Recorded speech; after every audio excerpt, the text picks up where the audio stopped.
Hello, मैं हूं विनय कुमार गुप्ता। आप सभी का स्वागत है हमारे YouTube channel point to be noted में। अगर वीडियो आपको अच्छी लगे तो लाइक करिए, शेयर करिए। अगर आप चैनल पर नए हैं तो चैनल को सब्सक्राइब करें। वीडियो का अगला नोटिफिकेशन प्राप्त करने के लिए बेल आइकन को ज़रूर दबाएं। वीडियो को पूरा एंड तक देखें।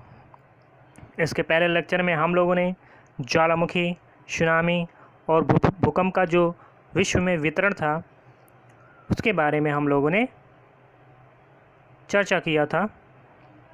तो चलिए शुरू करते हैं। ज्वालामुखी से संबंधित कुछ और घटनाएं हैं, तो एक एक करके चर्चा करते हैं। तो शुरू करते हैं। पहला है हमारा गीज़र। क्या है? गीज़र। गीज़र क्या होता है? गीज़र क्या होता है? एक विशेष प्रकार का गर्म पानी का स्रोत होता है जिससे पानी और भाप की बहुत तेज़ धारा थोड़े बहुत नियमित अथवा अनियमित अंतरालों पर निकलती रहती हैं। तो क्या है ये? गर्म पानी का एक स्रोत होते हैं ये गीजर, जिससे क्या होता है गर्म पानी निकलता रहता है, भाप निकलता रहता है। ये भी नियमित और अनियमित अंतरालों पर निकलता रहता है। ये कैसे क्षेत्रों में पाए जाते हैं? ये जहाँ पर ज्वालामुखी ज़्यादा होते हैं, अधिकांशतः जो है ज्वालामुखी प्रदेश जहाँ पाए जाते हैं वहीं पर गीज़र भी अधिकतर पाए जाते हैं। अब गीज़र और क्या होता है इसको समझ लेते हैं। गर्म जल का एक स्रोत होता है जो भूपर्पटी के छिद्र से अत्यधिक बल से निकलता है और अनियमित या नियमित अंतरालों पर उष्ण जल की धारा को आकाश में फेंकता रहता है। मतलब कि ये गर्म जल के स्रोत होते हैं जिससे जो है क्या होता है, अधिक बल से नियमित और अनियमित अंतरालों पर गर्म जल और वाष्प की धारा जो है आकाश की तरफ निकलता रहता है। और ये किससे निकलता है? भूपर्पटी के छिद्र होता है भूपर्पटी पर, उसी से ये निकलते रहते हैं। और ये अधिकांशतः जो है ज्वालामुखी प्रदेश में पाए जाते हैं गीजर। अब इसके कुछ उदाहरण हैं जो एग्ज़ाम की दृष्टि से काफ़ी महत्वपूर्ण हैं। पहला है हमारा संयुक्त राज्य अमेरिका का येलोस्टोन नेशनल पार्क, जहाँ पर गीज़र पाया जाता है।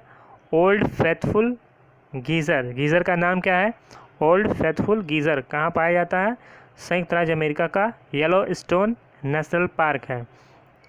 उसी में और भी सारे गीज़र हैं। तो ये संयुक्त राज्य अमेरिका का येलोस्टोन नेशनल पार्क है जिसमें ओल्ड फेथफुल गीज़र पाया जाता है। अगला है हमारा आइसलैंड का ग्रैंड गीज़र। क्या है? आइसलैंड का ग्रैंड गीज़र। अगला है हमारा अमेरिका का ग्रेट फाउंटेन गीज़र। अमेरिका का ग्रेट फाउंटेन गीज़र। ये सभी आप एक जगह नोट कर लीजिए, ये सभी इम्पोर्टेंट हैं। तो अमेरिका का क्या है? Great fountain geyser. न्यूजीलैंड का एक गीज़र है, नाम है डायमंड गीज़र। तो डायमंड गीज़र कहाँ पाया जाता है? न्यूजीलैंड में। फिर अमेरिका का एक और है मॉर्निंग गीज़र, मतलब संयुक्त राज्य अमेरिका का morning geyser, great fountain geyser, और एक है येलोस्टोन नेशनल पार्क में ओल्ड फेथफुल गीज़र। तो इतना नाम आप याद रखिए। अब धुआंरे क्या होता है? धुआंरे क्या होते हैं कि जब भी ज्वालामुखी उद्गार होता है तो जब वो उद्गार जो है समाप्त हो जाता है तब क्या होता है, ज्वालामुखी छिद्र से जो है निरंतर अथवा रुक रुक कर जो है गर्म गैसें निकलती रहती हैं, वाष्प निकलता रहता है। वही जब हम दूर से उसको देखते हैं तो कैसा दिखाई देता है? धुआं के समान दिखाई देता है। इसीलिए इसे क्या कहते हैं? धुआंरे कहते हैं। तो ये जो छिद्र होते हैं, ये जो क्रेटर होता है ज्वालामुखी का, जैसे ये ज्वालामुखी हैं तो इसी को बोलते हैं, जो कीपा का गर्तनुमा है इसी को क्रेटर बोलते हैं। तो ये क्रेटर, इन्हीं क्रेटरों पर छोटे छोटे छिद्र हो जाते हैं, या तो इनके जो गुंबद जैसे आकार जो होते हैं यहाँ पे छिद्र हो जाएगा, यहाँ पर छिद्र हो जाएगा। तो उनसे जो निकलने वाला धुआं, वाष्प, ये सब जो निकलते रहते हैं ज्वालामुखी उद्गार के समाप्ति के बाद भी,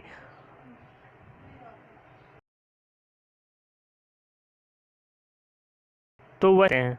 और इन छिद्र कैसा होता है, इनका जो व्यास होता है इन छिद्रों का 2 से 3 मीटर होता है। तो कहाँ ये छिद्र होते हैं, या तो क्रेटर में होंगे, मतलब या तो क्रेटर पर छिद्र पाए जाएंगे, या तो इनके गुम्मद पर छिद्र पाए जाएंगे। तो यहीं से जो है निकलते रहते हैं ज्वालामुखी उद्गार की समाप्ति के बाद। तो छिद्र का आकार बहुत छोटा होता है, इनका व्यास लगभग 2 से 3 मीटर का होता है। ये अधिकांशतः ज्वालामुखी विवर, अभी मैंने बताया जो क्रेटर होते हैं उनसे, या बाह्य ज्वालामुखी जो गुंबद होते हैं उन्हीं पर स्थित होते हैं ये छिद्र।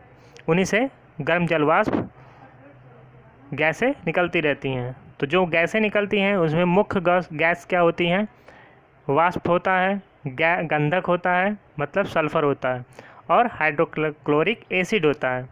तो ये 3 गैसें मुख्यतः होती हैं जो धुआरे के रूप में निकलती हैं, वाष्प, गंधक और हाइड्रोक्लोरिक एसिड। इन्हीं गंधक युक्त धुआरों को क्या कहते हैं, सोल्फ तारा बोला जाता है। क्या बोला जाता है, सोल्फ तारा। ये चीज़ आप याद रखिएगा, जब धुआरों से ये निकलता है गंधक युक्त धुआरा तो इसको क्या बोलते हैं, सोल्फ तारा। उदाहरण क्या है, ये चीज़ आप याद रखिएगा, संयुक्त राज्य अमेरिका का जो कटमई पर्वत है उसको हजारों धुआरों की घाटी नाम दिया गया है। किसको, कटमई पर्वत को। किसको, कटमई पर्वत को। कहाँ पर है, संयुक्त राज्य अमेरिका में। संयुक्त राज्य अमेरिका में कटमई पर्वत है जिसको हजारों धुओं की घाटी कहा जाता है।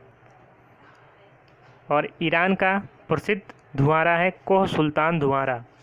क्या नाम है, कोह सुल्तान धुआरा। कहाँ पर है, ईरान में है।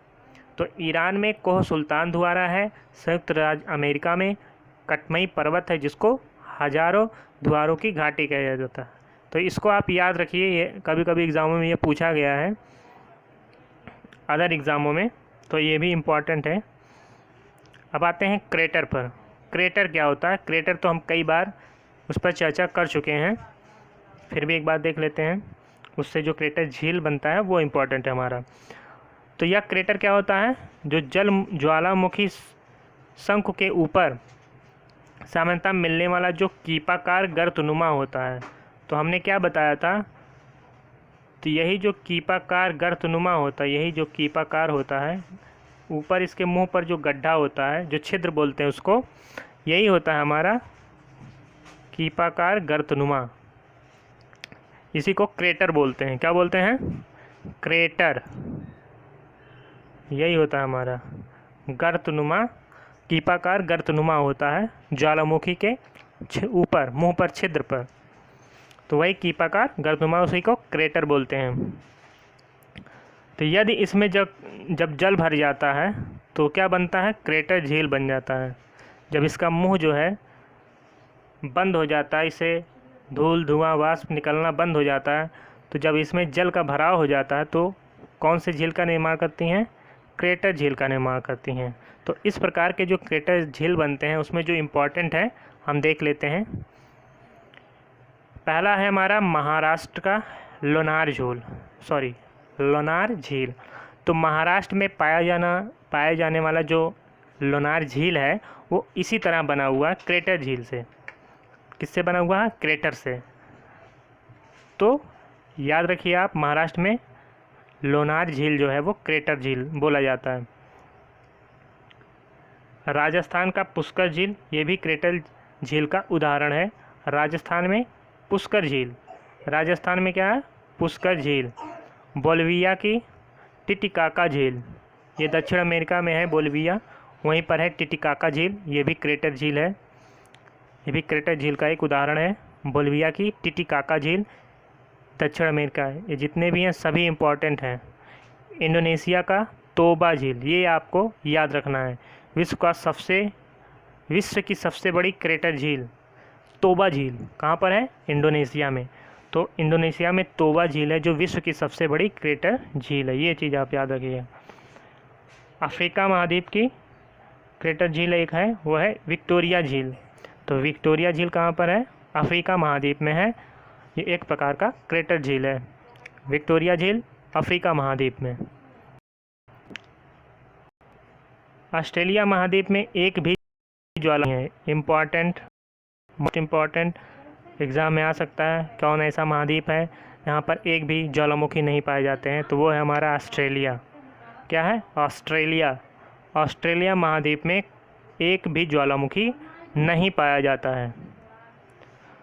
विश्व की सबसे ऊंचाई पर स्थित शांत ज्वालामुखी, हमने शांत ज्वालामुखी पढ़ाया था, उसमें ये भी बताया था कि एकांकागुआ जो है एंडीज पर्वतमाला में स्थित है। और एंडीज पर्वतमाला जो है दक्षिण अमेरिका की सबसे ऊंची पर्वत है। जहाँ पर एंडीज पर्वत है, एंडीज पर्वत पर एकांकागुआ है, शांत ज्वालामुखी है। और यही जो है विश्व की सबसे ऊंची शांत ज्वालामुखी है। तो विश्व की सबसे ऊंचाई पर स्थित शांत ज्वालामुखी का क्या नाम है? एकांकागुआ। 6960 मीटर ऊंची है। और हमने एक चीज़ और बताया था, विश्व की सबसे ऊंचाई पर स्थित सक्रिय ज्वालामुखी कौन सा है? तो हमने बताया था, तो सबसे ऊंचाई पर स्थित सक्रिय ज्वालामुखी कौन सी थी? कोटोपैक्सी, इक्वेडोर में स्थित है, दक्षिण अमेरिका के इक्वेडोर में कोटोपैक्सी सक्रिय ज्वालामुखी। और एक चीज़ और था कि सबसे सक्रिय ज्वालामुखी कौन सा था? वो किलायू। क्या था? किलायू। अगला है ज्वालामुखी का विश्व में वितरण। अब ज्वालामुखी का विश्व में वितरण कैसा है ये हम देख लेते हैं। तो ज्वालामुखी को मेखलाबद्ध वितरण इस प्रकार है इसका। पहला हमारा है परिप्रशांत महासागरीय मेखला या पेटी। पहला वितरण, पहला भाग ये है परिप्रशांत महासागरीय मेखला या पेटी। यह पेटी अभिसारी प्लेट किनारों पर स्थित है। कहाँ पर स्थित है? अभिसारी प्लेट किनारों पर स्थित है परिप्रशांत महासागरीय पेटी। यहाँ जो है विश्व की ज्वालामुखियों का 2/3 भाग प्रशांत महासागर के तटीय भागों, दोनों तटीय भागों और समुद्री द्वीपों के सहारे पाया जाता है। तो विश्व की कुल ज्वालामुखी का कितना है? 2/3 भाग। इसी वजह से इसको क्या बोला जाता है? ये चीज़ आप याद रखिएगा, प्रशांत महासागर का अग्नि वलय, fire ring of Pacific ocean बोला जाता है। परिप्रशांत महासागरीय पेटी को क्या बोला जाता है? प्रशांत महासागर का अग्नि वलय, fire ring of Pacific ocean कहा जाता है। यहाँ विश्व के लगभग 88% सक्रिय ज्वालामुखी पाए जाते हैं। इसी मेखला पर, इसी पेटी में लगभग 88% सक्रिय ज्वालामुखी पाए जाते हैं। विश्व में जितने भी सक्रिय ज्वालामुखी हैं उसका 88% यहीं पाया जाता है, इसी पेटी में पाया जाता है। अब इसमें पाए जाने वाले जो ज्वालामुखी प्रधान क्षेत्र हैं वो कौन कौन से हैं? इम्पॉर्टेंट हैं। उत्तरी अमेरिका आता है, दक्षिणी अमेरिका के ज्वालामुखी आते हैं, Philippine, Alaska, Japan, Philippines, Guatemala, Kurile, Mexico, उत्तरी एंडीज, दक्षिणी एंडीज, मध्य एंडीज, न्यूजीलैंड, रूस। लगभग इतने देश जो हैं परिप्रशांत महासागरीय पेटी में आते हैं जहां पर सक्रिय ज्वालामुखी पाए जाते हैं। तो ये चीज़ आप इसको याद रखिएगा। आप ये सब एक जगह आप नोट कर सकते हैं और उसको आप बराबर रिवीजन करते रहें जिससे आपके माइंड में फीड होता रहे। अगला है हमारा मध्य महाद्वीपीय मेखला या पेटी। क्या है? मध्य महाद्वीपीय या मेखला, मध्य महाद्वीपीय मेखला या पेटी। यह पेटी महाद्वीपीय प्लेटों के बीच अभिसारी प्लेट के किनारों पर स्थित है। कहाँ पर स्थित है? महाद्वीपीय प्लेटों के बीच अभिसारी प्लेट के किनारों पर स्थित है। यहाँ जो है विस्फोटक ज्वालामुखी उद्भव होते रहते हैं। तो यहाँ पर भी विस्फोटक ज्वालामुखी उद्भव होता है। तो ज्वालामुखी प्रधान क्षेत्र क्या है? यहाँ पर भूमध्य सागर के ज्वालामुखी पाए जाते हैं। हिंद महासागर के ज्वालामुखी में आते हैं, जैसे बैरन द्वीप हुआ, नरकोंडम द्वीप हुआ। और भूमध्य सागर के अंतर्गत इटली का वेसुवियस और फ्यूजियामा जापान का, ये सब जो है वो भूमध्य सागर के अंतर्गत आते हैं।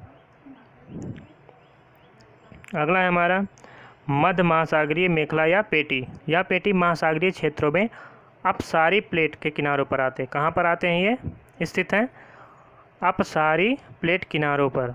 महासागरीय क्षेत्र में जो अपसारी प्लेट किनारे हैं आते हैं वहाँ पर स्थित होते हैं मध्य सागरीय मेखला या पेटी। यहाँ पर मध्यम या निम्न तीव्रता के ज्वालामुखी उद्भव होते हैं, मतलब विस्फोटक ज्वालामुखी नहीं होते हैं, बहुत निम्न मध्यम के ज्वालामुखी उद्भव होते हैं। अब ज्वालामुखी प्रधान क्षेत्र यहाँ पर कौन कौन से हैं? मध्य अटलांटिक कटक और हेलेना द्वीप जो है इसी मेखला में आते हैं, जहाँ पर छोटे मोटे ज्वालामुखी उद्भव होते रहते हैं। तो ये थे हमारे ज्वालामुखी के विश्व वितरण। वीडियो यहीं पर समाप्त होती है। अगर वीडियो आपको अच्छी लगे तो लाइक करिए, शेयर करिए। अगर आप चैनल पर नए हैं तो चैनल को सब्सक्राइब करें। वीडियो का अगला नोटिफिकेशन प्राप्त करने के लिए बेल आइकन को ज़रूर दबाएं। तब तक के लिए धन्यवाद।